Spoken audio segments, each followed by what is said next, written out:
आज हम लेकर आए हैं एक नया एपिसोड। किन्नर चुड़ैल। गोरखपुर नाम का एक गांव हुआ करता था। उस गांव में ज्यादा लोग नहीं रहते थे। उस गांव में एक गर्भवती विधवा औरत रहती थी। उस औरत का नाम कमला था। कमला अपने घर में अकेली रहती थी। उसके पति की सारी जायदाद उसके नाम हो गई थी, पर सभी गांव वाले उस औरत को मनहूस औरत समझा करते थे और सभी उससे नफरत किया करते थे। एक बार कमला राशन की दुकान पर खाने का सामान खरीदने जाती है। भैया जी, जरा 1 किलो दाल चावल देना। अरे हाय हाय हाय हाय हाय! अरे मनहूस औरत, मेरी दुकान में अपशुगन करवाने आ गई क्या? हैं? चल जा यहाँ से। मैं कुछ नहीं देने वाला हूँ तुझे। भाग भाग यहाँ से, चल जा निकल। भैया जी, ऐसा मत कहिए। मैं गर्भवती हूँ, मुझे खाने की बहुत जरूरत है। मुझे खाना दे दीजिए। दुकानदार कमला को वहाँ से धक्के मारकर भगा देता है। तभी कमला रोते रोते उस गांव के किन्नरों के इलाके में आ जाती है। गांव वाले किन्नरों को उसी इलाके में रखा करते थे, क्योंकि वो लोग किन्नरों को पसंद नहीं करते थे और उनके इलाके में रहने से मना करते थे। तो किन्नरों ने उसी गांव में अपना एक इलाका बना लिया था। जब किन्नर लोग देखते हैं कि एक गर्भवती महिला रोते रोते उनके इलाके में आ गई है, तो सारे किन्नर कमला के पास जाकर उसका हाल पूछने लगते हैं। क्या हुआ बहन, तुम्हारी गर्भवती अवस्था में इतनी बुरी हालत कैसे है? तुम रो क्यों रही हो? तुम डरो मत, हम तुम्हें कोई नुकसान नहीं पहुंचाएंगे। तुम शांत होकर सब बताओ कि हुआ क्या है। मैं कमला हूँ। मैं गांव के दूसरे इलाके से आई हूँ।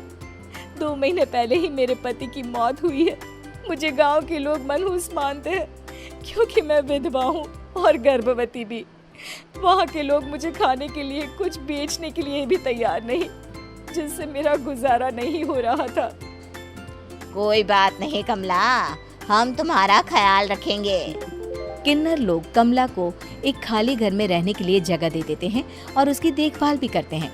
कुछ ही महीने बाद कमला अपने बच्चे को जन्म देती है, पर अफसोस, कमला बच्चे को जन्म देते ही अपनी जान गंवा देती है। जब सब किन्नर बच्चे को देखते हैं तो बहुत खुश हो जाते हैं, क्योंकि वो बच्चा भी किन्नर ही था। कमला ने एक किन्नर बच्चे को जन्म दिया था। अब इस बच्चे की देखभाल कौन करेगा? हम तो इस बच्चे को गांव के दूसरे इलाके में भी नहीं भेज सकते। और तो क्या हुआ, इस बच्चे की माँ नहीं रही तो हम इसे पालेंगे। अब ये हमारे इलाके में रहेगा, हमारे साथ रहेगा। फिर वो किन्नर उस किन्नर बच्चे को गोद ले लेते हैं, उसका नामकरण कराते हैं। उस किन्नर बच्चे का नाम शक्ति रखा जाता है। देखते ही देखते शक्ति बड़ी होने लगती है।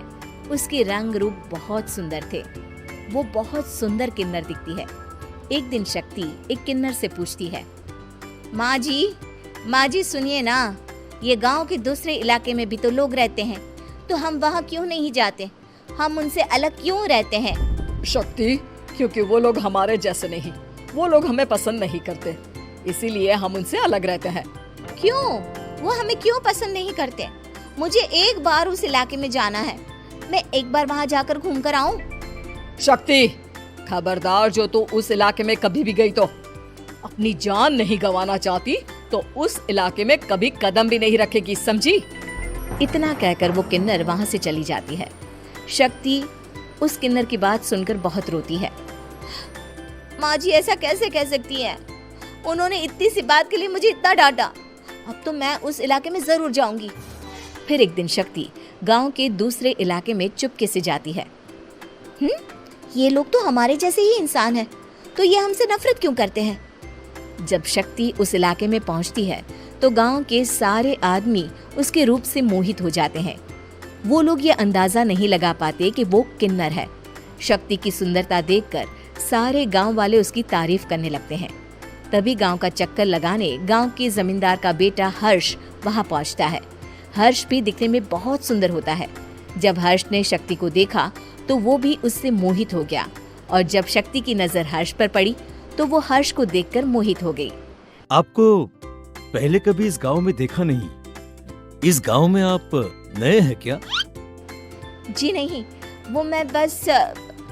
तभी शक्ति बोलते बोलते रुक जाती है और मन में सोचने लगती है। अगर मैंने इनको बता दिया कि मैं दूसरे इलाके से आई हूँ तो वो समझ जाएंगे कि मैं किन्नर हूँ, इसलिए मुझे इनसे झूठ ही बोलना पड़ेगा। शक्ति हर्ष को कहती है, जी हाँ, मैं इस गांव में नई आई हूँ, यहाँ अकेली रहती हूँ। वैसे आप कौन है? आप भी इसी गांव में रहते हैं? जी हाँ, मैं इस गांव के जमींदार का बेटा हूँ। आपको किसी भी चीज की जरूरत पड़े तो आप मुझे बता देना, मुझे अच्छा लगेगा। ऐसे ही शक्ति और हर्ष एक दूसरे से रोज मिलने लगते। वो दोनों अपने प्यार का इजहार करने एक दूसरे से मिलने जाते हैं। तभी शक्ति का पीछा करते करते एक किन्नर वहां आ जाती है। शक्ति, मैं तुमसे बहुत प्यार करता हूँ। मैं तुमसे शादी करना चाहता हूँ। क्या तुम मुझसे शादी करोगी? हाँ हर्ष, मैं तुमसे शादी करूंगी, पर मैं तुमको अपने बारे में एक सच्चाई बताना चाहती हूँ जो मैंने तुमसे छुपा कर रखी है। तभी उनके बीच में ही वो किन्नर आ जाती है। शक्ति, तेरी हिम्मत कैसे हुई ऐसा करने की?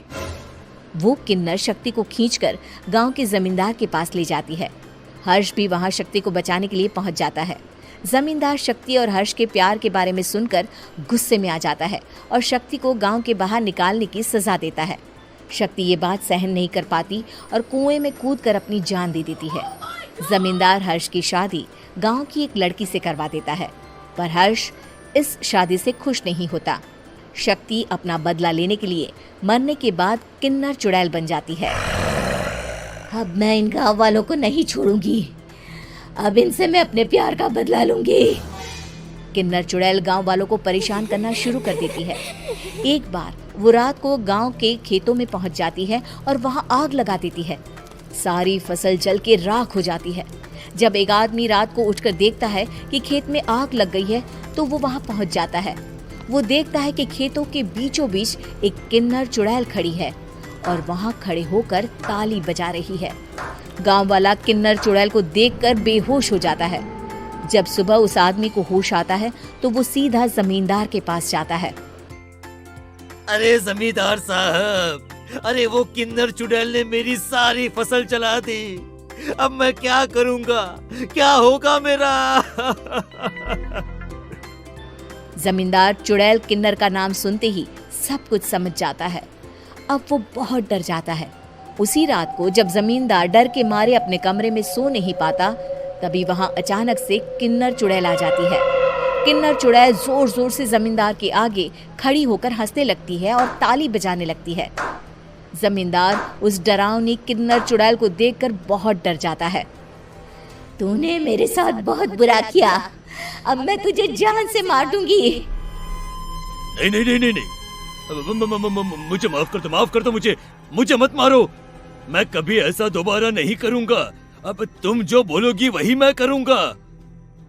ठीक है, मैं चाहती हूँ कि किन्नर इलाका गांव के इलाके से जुड़े और गांव का कोई भी आदमी किन्नर समाज से द्वेष ना करे, उससे नफरत ना करे, नहीं तो मैं सारे गांव को मार दूंगी। और तुम गांव में एक नया कानून बनाओ कि अगर किसी ने भी किन्नर समाज को हानि पहुंचाने की कोशिश भी करी या इनसे भेदभाव करने की भी कोशिश करी तो उनको कड़ी से कड़ी सजा मिलेगी। हाँ हाँ हाँ हाँ, मैं ऐसा ही करूंगा। तुम जो बोलोगी वो मैं करूंगा, पर मुझे जाने दो प्लीज। तब वो किन्नर चुड़ैल वहां से चली जाती है।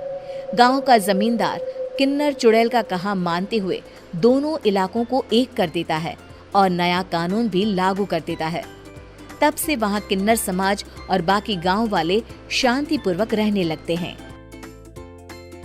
वीडियो को पूरी तरह देखने के लिए आपका दिल से धन्यवाद। अगर आपको पसंद आया तो लाइक, शेयर और सब्सक्राइब जरूर करें। हम और भी ऐसे दिलचस्प वीडियो लाते रहेंगे। तब तक के लिए अलविदा।